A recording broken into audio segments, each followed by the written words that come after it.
Playoffs? Don't talk about it. Playoffs? You kidding me? Playoffs? I just hope we can win a game. Another game.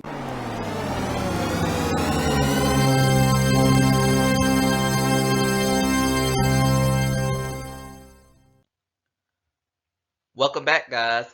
Today, we're finally in the postseason as we're going to do our NFL Wildcard Predictions. Now, last week, the final week of the season, I went 11-5, and my total season record is at 168-102. And at the playoffs, it's basically a different season. It's win or go home. There's no more second chances. As Eminem said it best, you got one shot, do not miss your chance and blow. This opportunity for some of these players will come once in a lifetime. But before we get to the predictions, a quick reminder that the San Francisco 49ers, the number 1 seed of the NFC, and the Baltimore Ravens, the number 1 seed in the AFC, all have bye weeks.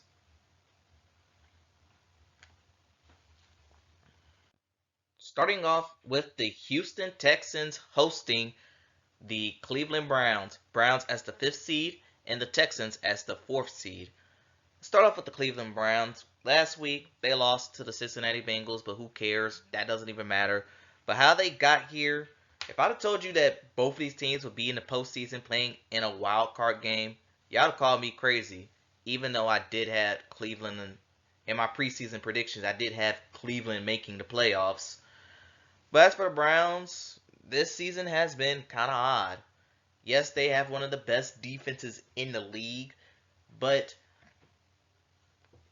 on offense, they played 5 different quarterbacks this year, and they're gonna be starting this game with Joe Flacco being the main starter, the guy of the show.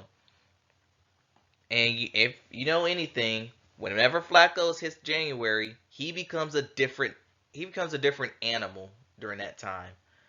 As for the Houston Texans, what a season they had. Many thought that this year was going to be a prototypical rebuild year for the Texans, but DeMeco Ryan said screw that. CJ Stroud, he basically cut him loose. Will Anderson, he was a first round pick rookie. And the Texans, DeMeco Ryan's had one of the best jobs I've seen a coach done in some time. And he's possibly one of my Coach of the Year candidates. Now, for this game, last time we did see these two teams play a couple weeks ago. I believe it was week 16. But the Browns were able to destroy the Texans, and the Texans did not have CJ Stroud for that game. This time, Stroud will be playing. And it leaves me kind of in a bit of a bind with the Texans because I've been doubting this team these past couple of weeks, but they've been proving me wrong. But going up against a more experienced defense, I think the lack of playoff experience on this very, very young Texans team is going to hold them back. So with that being said, I am going to once again roll with the Cleveland Browns to beat the Texans.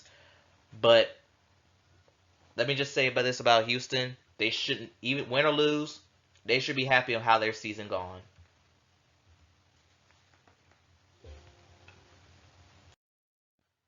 Next we have is the Miami Dolphins taking on the Kansas City Chiefs. And here's two teams that are in pretty odd situations. As for the Miami Dolphins, they went 11-6, but they have not ended the season the way they wanted to. They ended it on a 2-game losing streak. They lost to the Bills last week, which cost them the AFC East. And injuries are beginning to take a toll on this once premier, possibly Super Bowl contending team. As for the Chiefs, this season has not been good for them at all. Yes, they won the AFC West for the 15th time in a row. It's actually number 8, but who cares? But it's mostly the offense. That offense had a major regression this year. Now, this game, I've been told that this is set to be one of the coldest games of all time. Except, right now, I know I'm not a meteorologist or weatherman, They saying that the weather is going to be about 0 degrees at kickoff with a wind chill of -8. So Taylor Swift, if you're watching this, which I know you're not, you better bundle up in all the warm clothing you could find. Get all the cardigans you need, because it's going to be a cold one. And because it's going to be a cold one, and the fact that Miami is a warm-bound team, I'm going to roll with the Kansas City Chiefs to win this game. I think defensively they're going to clamp down on the Dolphins' speed offense. I think at the end of the day, power will take over speed in this game. Following that, we have the Buffalo Bills hosting the Pittsburgh Steelers. And this game is a premier example of how the hell these two teams made it here. Well, let's start off with the Bills, the home team. Last week, they beat the Miami Dolphins in a close game. And while everyone's saying the Bills are one of the hotter teams in the league, I have to beg to differ because outside of one game against the Dallas Cowboys, they've been in some tight battles. Yes, they're winning those tight battles, but how can I say this? They're winning these tight battles, but they're not blowing out these. Some of these opponents that they face, they're not blowing them out. Now for the Pittsburgh Steelers. Again, this is the definition of how the hell this team got here, because this is a textbook Pittsburgh Steelers season. You look like crap in the middle of the season. It looked like all the rails are going to fall off. Then a few teams around you decides to fall around, glaring right at you, Jacksonville. And the Steelers, they'll BS their way through a couple victories, and here they are. They're in the wild card round. I mean, it's not a bad thing. Kudos to Mike Tomlin because he never had a losing record. That streak still continues somehow. But honestly, it's by the grace of God that the Steelers are in this situation. Now, I've been told that TJ Watt, their heart and soul of defense, three of the last 4 years, he's been the sack winner. And he will not be playing in this game due to a sprained MCL. Without him, that defense is nothing without TJ Watt. And I think the Bills probably going to get off to a slow start, but at the end of the day, they're going to pretty much finish the Pittsburgh Steelers. And the Steelers will lose in the wild card like men.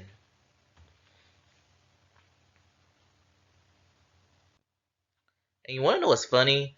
The first 3 playoff games are all in the AFC, and the last 3 playoff games are all in the NFC. But anyway, starting off with the NFC round, we have, oh boy, the Green Bay Packers traveling to Dallas to take on the Cowboys. Green Bay, they've won their last 3. That's how they beat the Bears last week to get to the postseason. They went 10-7, and I wonder who said that this team was going to go 10-7. It was me. I said something like Jordan Love's going to get off to a very slow start, but once like mid-November hits, he's going to hit his stride, and the Packers will some way find their way into the postseason. I think I said something like that in the Packers preseason prediction video I've done of them, and that's exactly what happened. Because while the Green Bay Packers they've been all right, they've been okay, but they have not been on the level of the Dallas Cowboys, who are the NFC East champions somehow. And actually, they could thank the Philadelphia Eagles falling on their face, but we'll talk about the Eagles in a little bit. But the Cowboys, 3 seasons in a row, they finished 12-5. Dak Prescott, he led the NFL in touchdown passes. Deron Bland, he led the league in interceptions. Brandon Aubrey, most accurate kicker for 2023. And CeeDee Lamb, he led the league in catches. So this is pretty much a record-breaking year for the Dallas Cowboys. But they'll be taking on what looks like to be their playoff, or let alone kryptonite, the Green Bay Packers. Because if I remember, the last time these two teams met in the postseason was Dak's rookie year, and it was a wild game, which the Packers finished off with the win. And since then, it's been 3 straight. Packers have won, including the postseason. They've won 4 straight against the Dallas Cowboys. And knowing my luck, And I was going to take the Dallas Cowboys, even though it's clear as day that they're the better team. Something in my gut is telling me that Green Bay is going to end the hopes of the Dallas Cowboys once again. I'm picking Green Bay based on narratives and narratives alone. But Cowboys, you have a chance to prove America wrong. Just do it. Right now I'm taking Green Bay. Following that, we have Matthew Stafford taking on the Detroit Lions. The Los Angeles Rams taking on the Detroit Lions. And yes, this is Stafford coming back to Detroit for the first time since becoming a Ram. But more importantly, this will be the first game Ford Field has ever seen in the postseason, if you don't count Super Bowl 40, but who cares? The Rams. Rams have been that little... You ever had that little gnat that always bothers you, and you're always hitting your skin just to get rid of it? That's what the Rams are. They're a very sneaky team, in my opinion. They're a team that they'll sneak up on you, and when you notice that they're there, it's too little, too late. Last week they did end some demons. They finally beat the 49ers, but that's because the Niners rested their starters. And the Rams, they too rested their starters.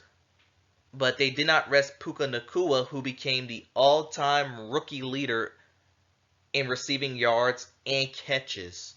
He led both rookies in both categories. In other words, he is a true candidate for Offensive Player of the Year. Too bad CJ Stroud's going to win it. As for the Lions, they did it. They're in the postseason. Not only they're in the postseason, they're hosting a postseason game. I know that crowd is going to be rocking like it's 1991 with this game. And for me, I know the Rams are the more playoff experienced team, but that environment is going to be something that no team has ever seen before. Detroit, they've been waiting 30 years for a playoff victory, and I think they're going to get it. AKA, this will be the first playoff victory in my lifetime. So therefore, I am going to roll with the Detroit Lions beating the Los Angeles Rams.